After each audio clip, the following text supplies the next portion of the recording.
muito feliz por cada um de vocês que estão aqui adorando e estudando a palavra de Deus.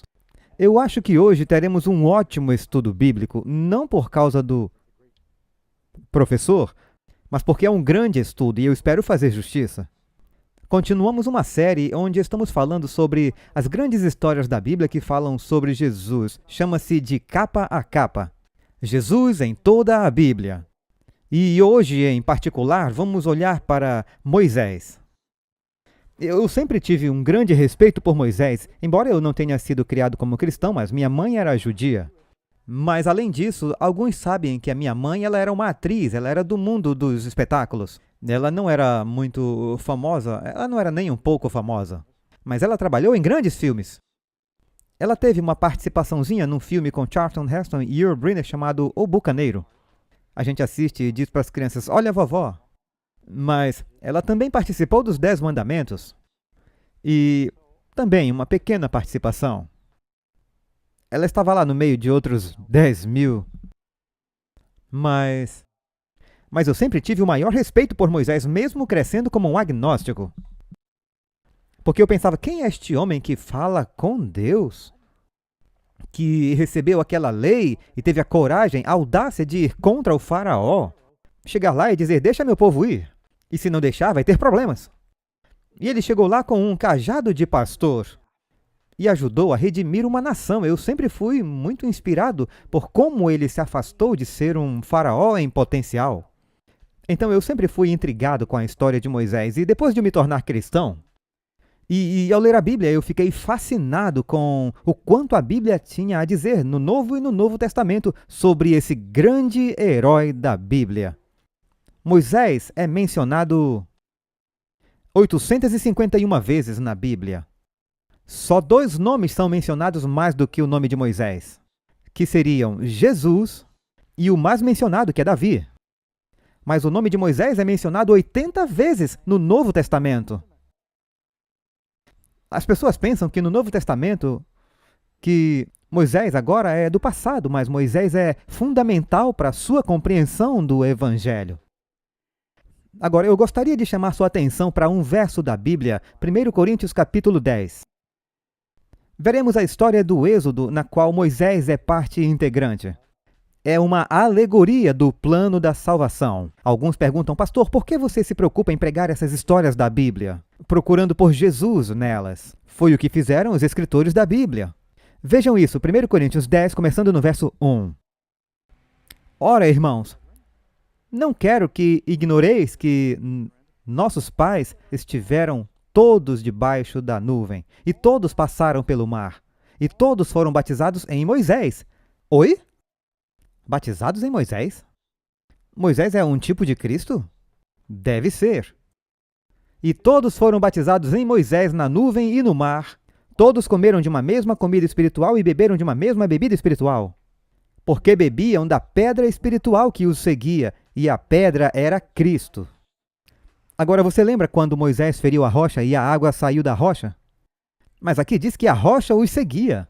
As pessoas lutaram com isso. Imagine aquela rocha rolando pelo deserto com eles. Eles tinham sede, batiam nela e saía a água, como um cantil. Não está falando isso. O termo pedra está falando de Deus. É um dos nomes que Moisés usa para Deus. A rocha que os seguia era o Senhor. Mais um verso a respeito. Deuteronômio 32, verso 4. Ele, Deus, é a rocha, cuja obra é perfeita. Várias vezes se refere ao Senhor como a rocha. Ele estava ali, ele os seguia por todo o deserto. E às vezes ele é referido como o anjo do Senhor. Agora, quando você olha para a história do Êxodo, só dando uma olhada panorâmica do Êxodo, aqui você tem uma nação de pessoas que nasceram na escravidão não por causa de uma decisão que eles fizeram, mas seus ancestrais fizeram uma decisão de ir para o Egito e por causa dessa decisão se tornam escravos. Nós não escolhemos nascer neste mundo pecaminoso, mas por causa de uma decisão que os nossos ancestrais fizeram, nós nascemos onde o diabo governa o território. E nós temos que lutar contra a escravidão do pecado, amém? Deus quer nos libertar. Por quê? O Senhor disse a Moisés, eu ouvi a oração do meu povo. Ouvi o seu clamor. Então Deus manda um Salvador. E manda Moisés, que diz ao faraó, deixa meu povo ir. E o faraó diz, eu não estou afim não. Agora, se Moisés é um tipo de Cristo, de quem o faraó é um tipo? Do diabo, claramente. Ele não quer deixá-los ir porque ele não quer deixar você ir. Não. Você é um escravo. Portanto, tem essa luta tremenda que continua entre Moisés e o faraó, e Deus e as pragas, e é realmente uma batalha entre o Deus Jeová e os deuses do Egito. Porque as pragas parecem cair sobre algo que eles adoram. Sejam as rãs, ou o rio, ou essa luz no céu. E depois essa tremenda batalha. Então o faraó é forçado a deixá-los ir. Claro que a última das 10 pragas trata do assunto da Páscoa. O anjo da morte só passará por cima da casa e poupará o primogênito da casa que tem o sangue do cordeiro. E aqueles que não têm o sangue do cordeiro, há um terrível julgamento. Ilustrando, é claro, o cordeiro sendo Cristo, e nós somos salvos pelo sangue do cordeiro. E se quisermos que o anjo do juízo passe, e se queremos começar nossa jornada em direção à terra prometida, que é o céu, está tudo fazendo sentido, sim? É tudo uma alegoria da salvação. Precisamos do sangue do cordeiro. Perceba que Deus não veio a eles e disse, olha aí, 10 leis para vocês. Guardem esses 10 mandamentos e eu tirarei vocês do Egito. Eles não são libertados do Egito pela lei, eles são libertos do Egito pelo cordeiro. Após serem libertos, ele então os traz para o Monte Sinai e diz, eu os salvei, e se vocês me amam, na verdade, os 10 mandamentos mostram misericórdia a milhares daqueles que o amam e os guardam. E qual é o primeiro mandamento? Eu sou o Senhor teu Deus que te tirou da terra do Egito, da casa da servidão. Ele começa logo dizendo, eu sou o Deus que te salvou. Agora, se você me ama e sabe que eu me preocupo com você, guarde meus mandamentos. As pessoas confundem essa equação. Então, toda jornada é uma jornada, e nós vamos ver algumas das diferentes ilustrações de ir do Egito através do deserto para a terra prometida. Justificados no Egito, santificados no deserto, a glória de Deus na terra prometida. E toda a história da salvação está no contexto do Êxodo. E você, na verdade, verá a história do Êxodo muitas outras vezes na Bíblia em outras histórias. Nós estamos enfatizando isso porque Jesus enfatiza isso. E as pessoas às vezes não percebem. Veja os diferentes momentos em que Moisés escreveu sobre Cristo. João 1,45. Filipe achou, isso está no início dos evangelhos, Filipe achou Natanael e disse-lhe, havemos achado aquele de quem Moisés escreveu na lei e os profetas, Jesus de Nazaré, o filho de José. Nós achamos aquele de quem Moisés escreveu. Moisés escreveu sobre Jesus, segundo os apóstolos, e até mesmo o próprio Cristo. João 5,39. Jesus disse, examinais as Escrituras, porque vós cuidais ter nelas a vida eterna, e são elas que testificam de mim. E é claro, Moisés escreveu 6 livros da Bíblia. Ele escreveu os 5 primeiros livros, o Pentateuco e o livro de Jó. João 5, agora o verso 45. Letras vermelhas, Jesus falando. Não cuideis que eu vos hei de acusar para com o Pai. Há um que vos acusa, Moisés, em quem vós esperais. Porque se vós cresceis em Moisés, creríeis em mim, porque ele escreveu sobre mim. Então veremos algumas formas como Moisés escreveu sobre Jesus. Jesus disse, Moisés escreveu sobre mim. Mas se não credes nos seus escritos, como crereis nas minhas palavras? Eu vou dar uma parada nesse verso por um minuto, amigos. É sempre incrível para mim conhecer pessoas que dizem, bem, eu sou um cristão, eu creio em Jesus, mas, sabe, eu não acredito em Adão e Eva, e Noé, e a arca, essas histórias. E eu disse, você crê em Jesus? Sim. Nos ensinamentos de Jesus? Sim. Mas como você acredita nos ensinos de Jesus e não acredita em Moisés, que escreveu sobre Adão, Eva, Noé e a arca? Jesus disse, se você não acredita em mim, se não crê em mim, não crê nele, não crê em mim. Então não dá para ter as duas coisas. Foi o mesmo Deus que inspirou Moisés que inspirou Jesus. Na verdade, Jesus o inspirou. Agora vamos ver Lucas capítulo 24, 27. Jesus, após a ressurreição, disse, ó nécios e tardos de coração para crer tudo que os profetas disseram. Porventura não convinha que o Cristo padecesse essas coisas e entrasse na sua glória? E começando por Moisés e por todos os profetas, explicava-lhes o que dele se achava em todas as Escrituras. Então, ao estudarmos a vida de Moisés, quem estamos estudando? É um estudo sobre Jesus. No livro de Apocalipse, as pessoas frequentemente querem ir a um seminário de profecia e querem descobrir sobre a besta, o anticristo, e você sabe, o Armagedon e o 666. E elas esquecem as primeiras palavras do Apocalipse, que são a revelação de Jesus Cristo. Eu quero sugerir a vocês que Gênesis, Êxodo, Levítico, Números, Deuteronômio e Jó são uma revelação de Jesus Cristo. Agora veja se você concorda, após prosseguirmos um pouco mais. Mais um verso, Lucas 24, 44. O mesmo livro. É Jesus falando novamente.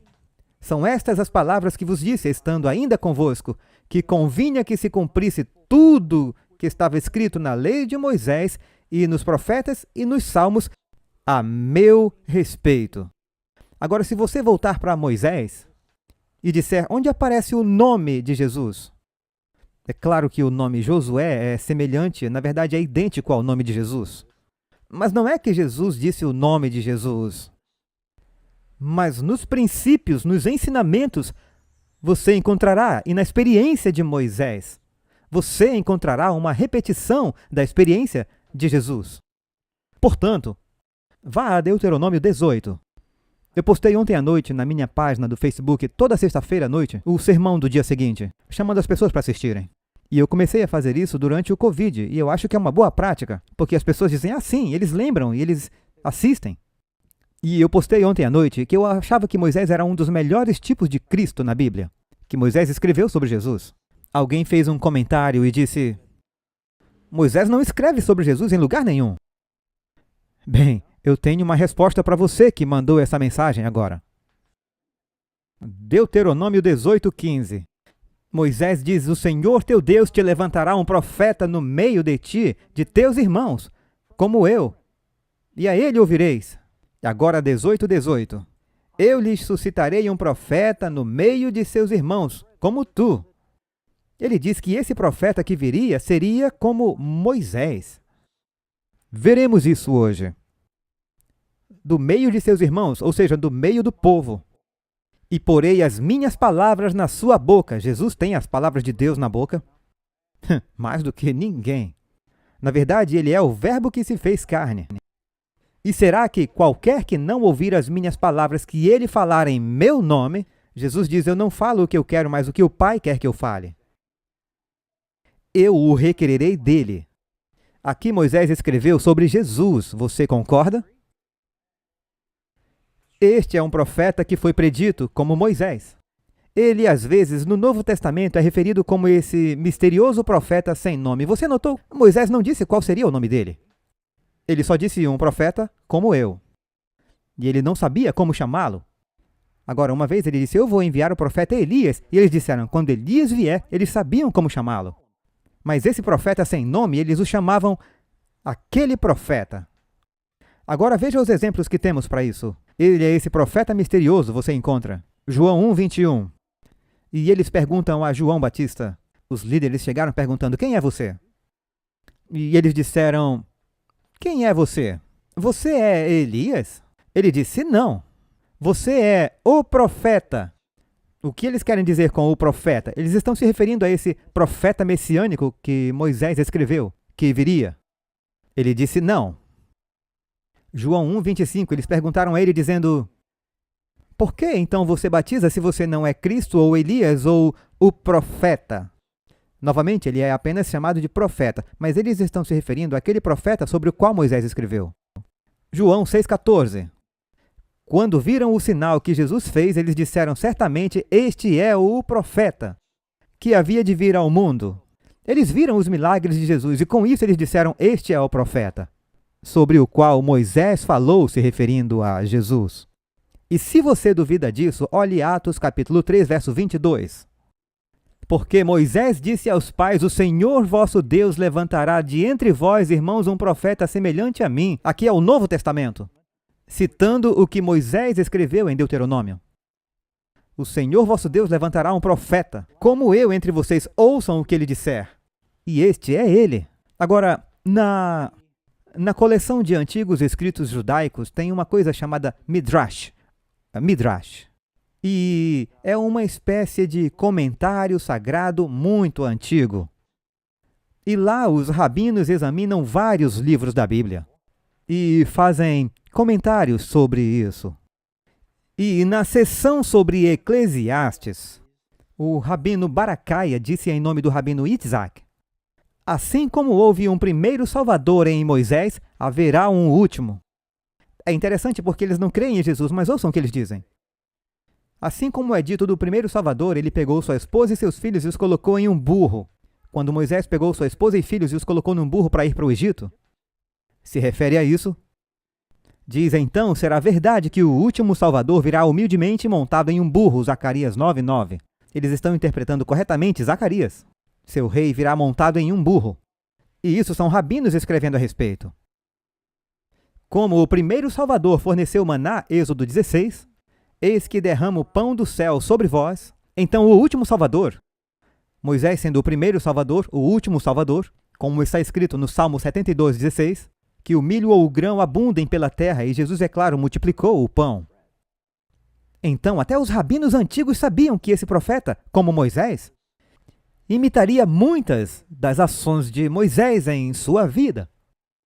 E você não pode deixar de se perguntar se o Senhor guiou esses antigos rabinos nas suas interpretações sobre essas coisas. Agora vá para Atos capítulo 28, onde os apóstolos, ao longo de seus escritos, falam sobre esse profeta misterioso. Então Herodes, quando viu, Atos 23, Paulo os persuadia a respeito de Jesus, tanto da lei de Moisés quanto dos profetas de manhã e à noite. Eles usavam os escritos de Moisés para provar que Jesus era o Cristo. Agora vamos ver alguns dos detalhes que nos ajudam a entender que Moisés era um tipo de Cristo. Agora eu não estou dizendo que Moisés era divino, nem estou dizendo que Moisés era sobrenatural. Moisés e Elias, a Bíblia diz que eram pessoas como eu e você. Eram humanos, 100% humanos. Moisés era um pecador que precisava de um salvador, assim como eu e você. Ele se cansava, ele tinha fome, tinha sede, tinha sono e era um humano. Não estou dizendo que Moisés era um Messias de forma alguma, mas ele era um tipo em sua vida do Messias que viria. Ele, certamente, eu acho que ninguém vai discordar, foi um dos maiores profetas que já viveu, não só para cristãos ou judeus, mas também para o islamismo e até para ateus. Eu acho interessante que houve um movimento alguns anos atrás para tirar os 10 mandamentos das escolas. É interessante que isso aconteceu mais ou menos na mesma época em que eles pararam de rezar nas escolas públicas. Disseram bem, 10 mandamentos é de um livro religioso, não devíamos ter isso nas paredes. Eu me lembro quando era criança, havia os 10 mandamentos na parede da escola e eu era praticamente agnóstico quando criança. Mas eles eram considerados regras de ouro. E começaram a tirar. E começaram a discutir se deveria haver os 10 mandamentos no tribunal. Alguns de vocês vão lembrar de um juiz que foi cassado porque se recusou a tirar os 10 mandamentos do seu tribunal. O que eu acho fascinante é que eu estou esperando alguém falar sobre os 10 mandamentos. É que eles estão do lado de fora, com Moisés protegendo-os da Suprema Corte. Sabiam disso? É porque os fundadores entenderam que a lei mais moderna e civilizada está baseada nas melhores leis do mundo, que podem ser baseadas em Moisés. Na verdade, Deus disse que não existe nação que tenha tais leis justas e corretas, com Deus no meio delas. É uma boa lei. E a maioria das nossas leis são baseadas fundamentalmente nessas leis. Então Moisés foi um grande homem influenciando o mundo, mas ele era um homem.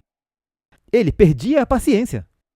Ele matou o capataz egípcio, sentiu raiva, bateu na rocha quando era para ter falado com ela. Ele sentiu justa indignação espancando pastores que estavam abusando de uma pastora. Então, ele era um homem com emoções.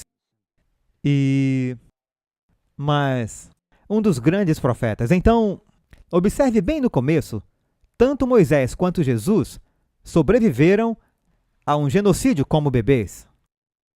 Escaparam de um genocídio de bebês. o que a Bíblia diz. Veja Êxodo 1:22, o faraó falou a todo o seu povo dizendo: todo filho que nascer você deve jogar no rio. Sabe, isso sempre... Perdão, amigos, mas isso sempre me parece irônico e até engraçado. Que você lê na Bíblia sobre a esposa de Abraão. Qual o nome dela? Sara teve problemas para ter um bebê, certo? Finalmente ela teve um. E então, seu filho Isaac se casa com Rebeca. Rebeca tem problemas para ter bebê, 20 anos de casamento e não há bebê.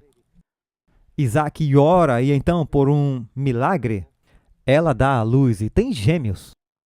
Então você lê sobre Jacó que ele volta e consegue uma esposa.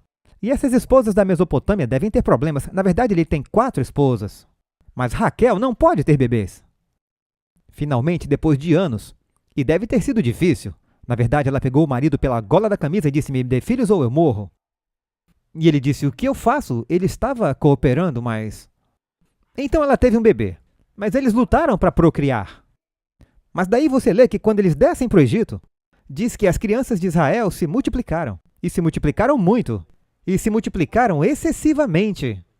E então o faraó tenta dizer às parteiras: façam alguns abortos seletivos. E elas continuam a ter bebês e as parteiras dizem: as mulheres hebraicas não são como as egípcias, elas são fortes, elas dão à luz antes de chegarmos lá. Então elas passam de estéreis para coelhas. E os bebês simplesmente se multiplicam. Durante esse tempo o faraó ameaçou e diz que, certo, todo filho menino irá para os crocodilos. Eles serão jogados no rio. Há um esforço do rei para matar os meninos. Vemos isso repetido na vida de Jesus. O diabo sabia que um Salvador estava chegando. Ele pensou que poderia ser o Messias e ele queria impedir. Então ele fez isso. Mateus 2,16, quando Herodes viu que tinha sido enganado pelos sábios, ele ficou muito irado. E ele mandou matar todos os meninos que nasceram em Belém, de 2 anos para baixo. E é interessante que Moisés é recuperado. Ele não apenas é ameaçado no Egito, ele é salvo no Egito. Uma princesa egípcia o tira do rio. E onde Jesus vai para ser redimido? Para se salvar da ira de Herodes? Egito. Que coincidência!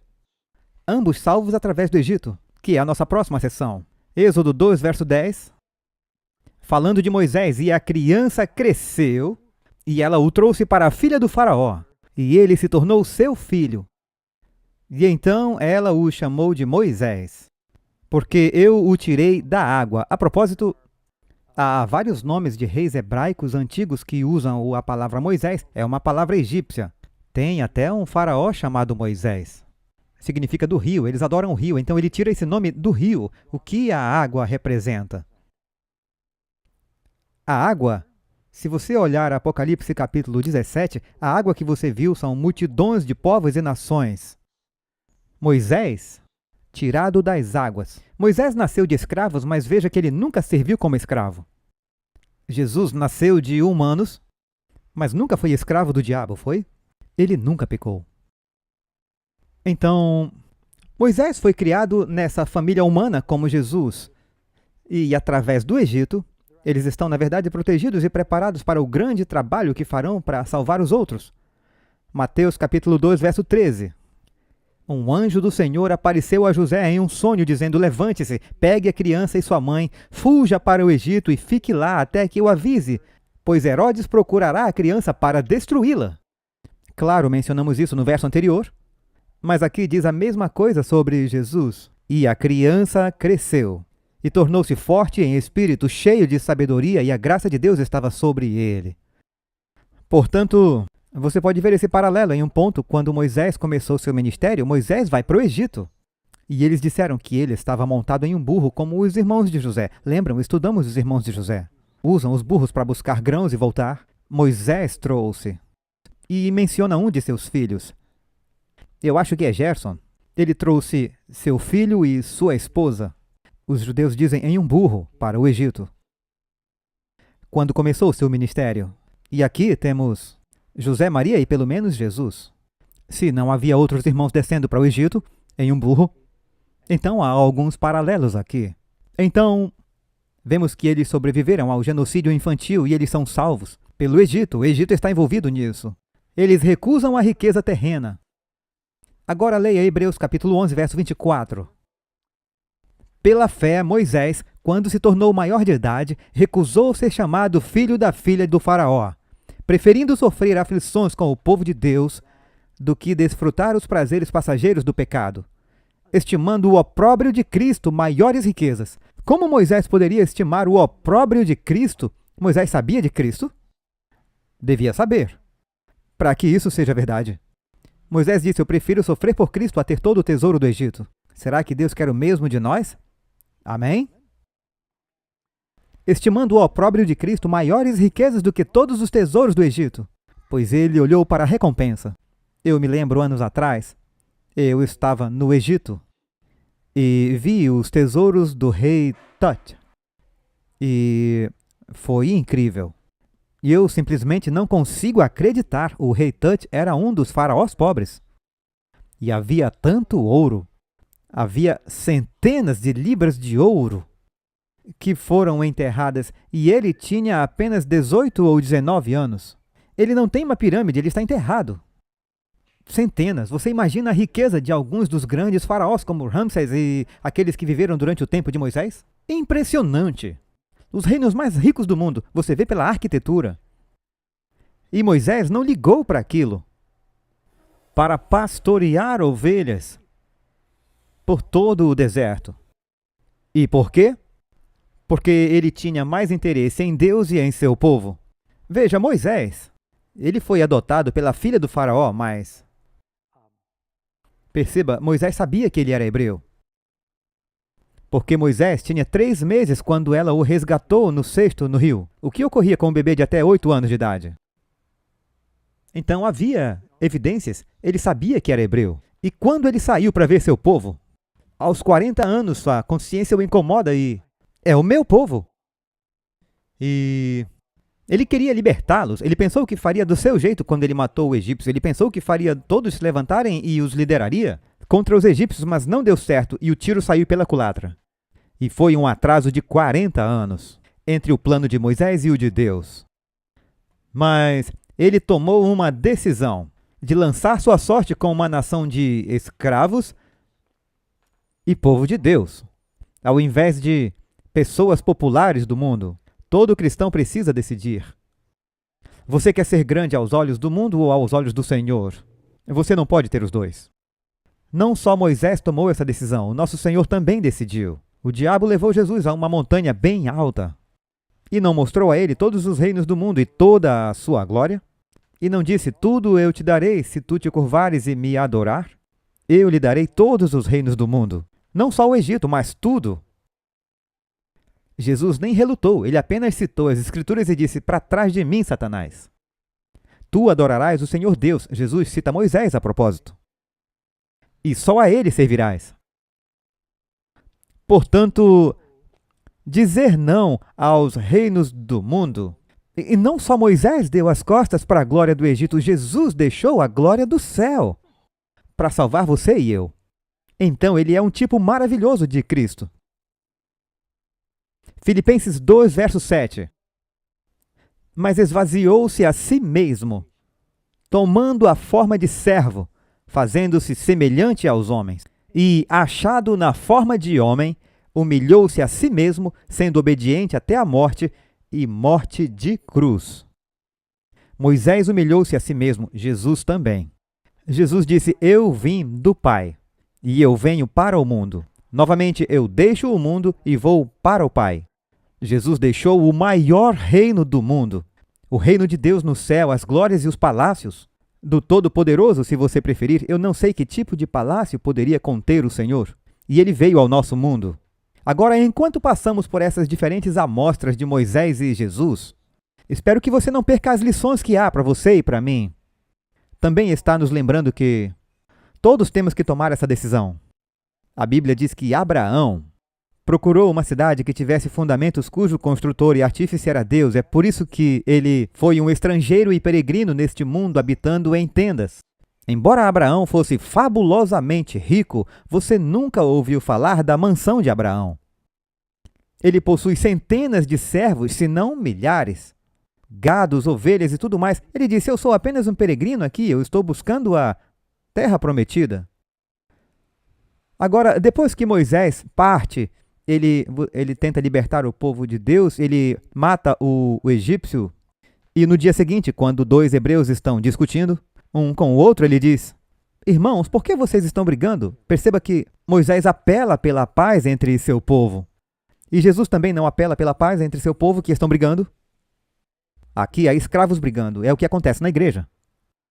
O povo de Deus brigando uns com os outros. E eles falam: você vai nos matar como matou o egípcio? E quando Moisés percebeu que aquela palavra chegaria ao faraó, o faraó quis matá-lo. Ele teve que se esquivar e daí ele fugiu para o deserto. E o que aconteceu lá? Ele deve ter vagado bastante. Ele estava sozinho no deserto. A propósito, Jesus passa um tempo no deserto e diz que ele encontra uma mulher perto do poço. Não é interessante? Êxodo 2:15. Ouvindo, pois, Faraó este caso, procurou matar a Moisés. Mas Moisés fugiu de diante da face do Faraó e habitou na terra de Midian e assentou-se junto a um poço. Agora, você lê que Jesus vai para o meio da terra prometida, para um poço que foi cavado por Jacó para José, e diz que ele se senta, você lê em João 4, verso 6, e estava ali a fonte de Jacó. Jesus, pois, cansado do caminho, assentou-se assim junto da fonte. E acho que você conhece a história de Moisés. Moisés ficou ali para beber água. Algumas pastoras chegam, 7 pastoras, e elas querem dar água a essas ovelhas. Mas alguns pastores aparecem ao mesmo tempo. Há momentos ideais para regar no deserto. Você não faz isso no calor do dia. E eles expulsam as garotas para que as suas ovelhas bebam água primeiro. Moisés, vendo aquilo, a indignação tomou conta dele. E nós não sabemos todos os detalhes da luta de Kung Fu que houve ali. Mas de alguma forma ele as defende e nós gostamos de pensar que foi emocionante. Mas ele os expulsou. Um só homem expulsou todos. As meninas voltam e contam a Jetro, seu sogro. Ele diz: vocês voltaram mais cedo hoje. Geralmente vocês são as últimas a pegar água. E elas disseram: um egípcio veio e nos ajudou. Ele ajudou? Onde ele está? Que hospitalidade é essa? Ele as ajuda e vocês o deixam lá fora? Daí ele conhece essas 7 garotas e ele se casa com uma. Jesus conhece uma mulher no poço. Lembram daquela conversa? Eles conversam sobre onde adorar e ele diz: o interessante é que a mulher que Jesus encontra no poço é uma samaritana. Os samaritanos são um híbrido de judeus e assírios. Os midianitas. Zípora, a esposa de Moisés, era um híbrido das filhas de Abraão e os outros gentios. Então ele conhece essa mulher e eles conversam sobre quando o Messias virá. E ele diz: vá chamar o seu marido. Ela começa a arrastar o pé e diz: eu não tenho marido. E ele diz: é verdade, você não tem um marido, você tem 5 maridos. E ainda por cima você mora com um que nem é o seu marido. E então ela diz: vamos mudar de assunto? Ela diz: nós sabemos quando o Messias virá, ele vai nos contar todas as coisas. Ela quer discutir primeiro sobre em que monte adorar. Então ela diz: quando o Messias vier, ele vai nos contar todas as coisas. E ele diz: eu que falo contigo sou ele. Ele se revela a ela. Ela então vai e conta para todos na cidade, assim como as filhas de Zípora vai e conta para o pai. A mulher do poço vai e conta para o povo todo esse encontro. E ela se torna uma seguidora de Cristo. Você pode dizer que ela é como a igreja. Ela tem 6 que não dão descanso a ela. São 6 maridos. Finalmente ela encontra Jesus e encontra descanso, o 7º. E Moisés se casa com uma das 7 garotas. Então temos muitos paralelos. Você também vê isso ou é só coincidência na história? Os dois sentam perto do poço e tudo parece mudar. Então não perca o foco. Diz que eles jejuaram 40 dias e 40 noites. Atos capítulo 7, perceba, Estevão está pregando aqui seu último sermão antes de ser executado. Na verdade, ele foi executado antes da bênção. diz que Moisés aprendeu toda a sabedoria dos egípcios. Agora, você não encontra isso no Antigo Testamento, mas havia alguns outros escritos antigos e Estevão fala sobre a inspiração do Espírito Santo. Diz que Moisés não era só hebreu. Ele não foi apenas adotado pela casa do faraó, mas ele foi bem instruído. Diz que ele foi instruído em toda a sabedoria dos egípcios. Quanta sabedoria os egípcios possuíam, os que construíram as pirâmides? Até hoje estão tentando descobrir como. Não quero sair muito do foco, mas um segundo de cultura aqui. Eu sempre fico surpreso quando os evolucionistas dizem, sim, por 10 milhões de anos, ou quanto tempo tenha sido, essas criaturas meio humanas e meio macacos, se drogam e batem em suas esposas com um porrete e assim se casaram. E então, de repente, eles aprendem a escrever e construir pirâmides.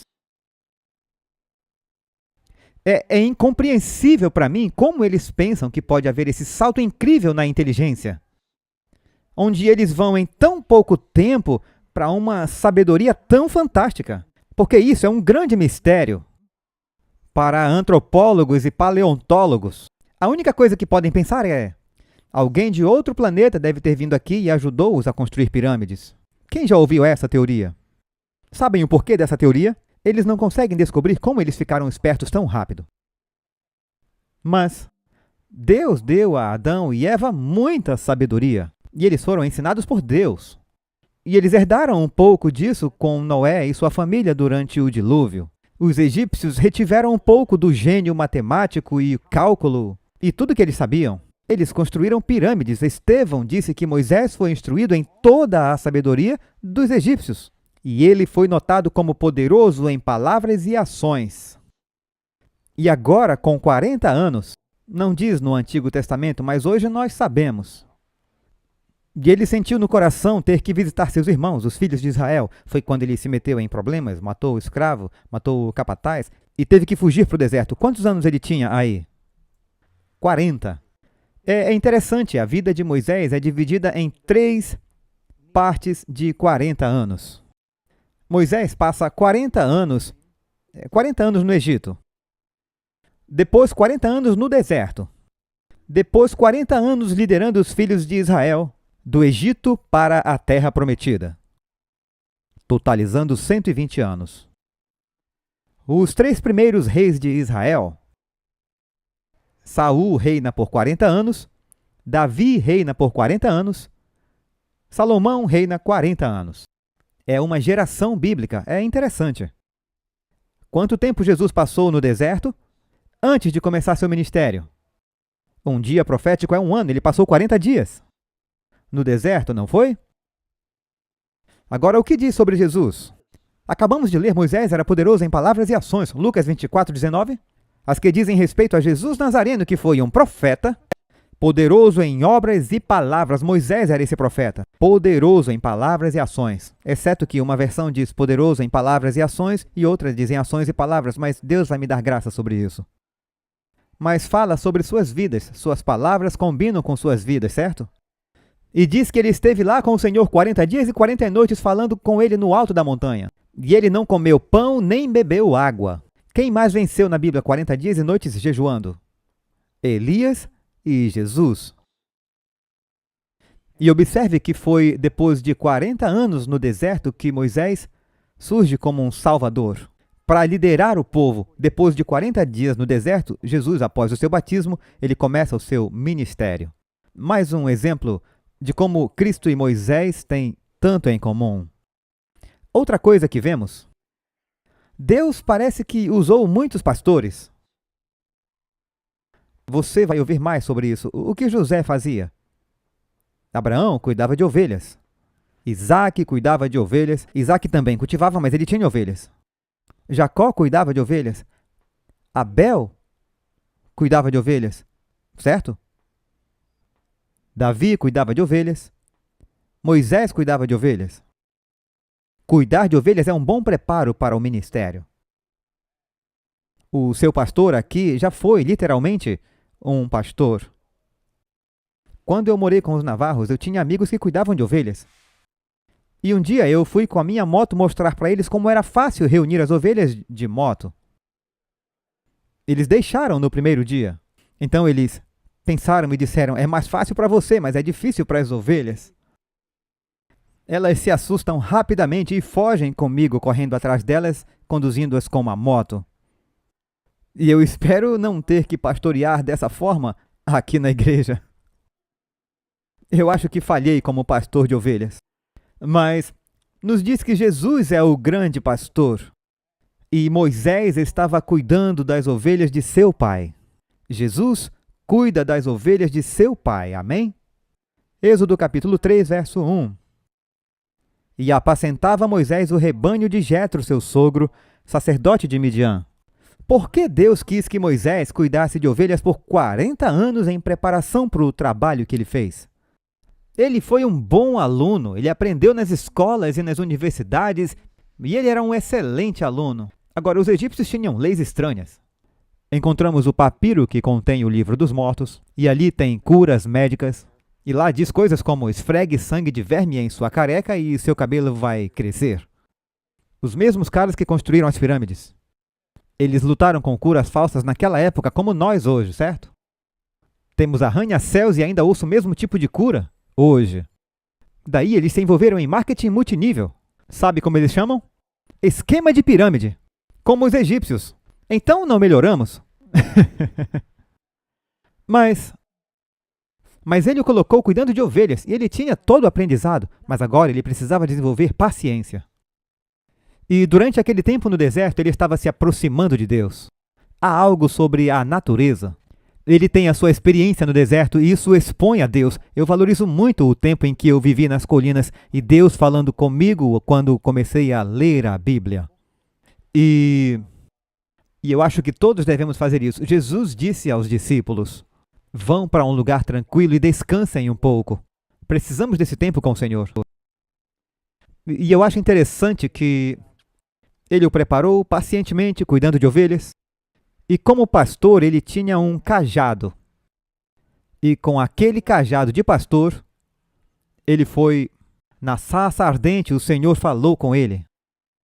E ele tirou os filhos de Israel do Egito com um cajado de madeira. O que é que nos livra da escravidão, do pecado e do faraó, o diabo? A cruz de Cristo. Podemos dizer que a cruz é o cajado de Jesus. Na verdade, eu sei que não vou conseguir terminar hoje, então eu vou guardar para a próxima semana. Na verdade, daqui a 2 semanas, porque teremos uma grande inauguração semana que vem. Deixe-me dizer outra coisa, então. Moisés e Jesus, tem muita coisa aqui. Moisés e Jesus foram grandes legisladores. Quem pode negar isso? Moisés desce do monte e traz a lei de Deus, amém? Os filhos de Israel, ele escreveu nas pedras uma cópia da lei de Moisés que ele havia escrito. Não só Moisés recebe os 10 mandamentos de Deus, mas há muitas leis cerimoniais, civis e de saúde que Moisés escreveu, que Moisés recebe do Senhor. Ele é um grande legislador. E Jesus? Jesus também é um legislador? Ele é. Cristo diz, João 13:34, eu tenho muitos versos aqui. Um novo mandamento eu dou a vocês, de que vocês se amem.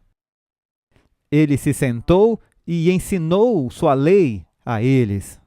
Jesus disse, se me amais, guardais os meus mandamentos. O que é um mandamento? É uma lei. Ele diz, meus mandamentos. Jesus é um grande profeta, Moisés é um grande profeta, Moisés é um grande legislador, Jesus é um grande legislador. E você pode ver também que eles fornecem água viva. Eu amo a história quando o povo está morrendo de sede. Depois que Deus abre o mar, a propósito, eu nem falei sobre isso. Paulo nos diz em 1 Coríntios, capítulo 10, eles foram batizados no mar e foram batizados na nuvem.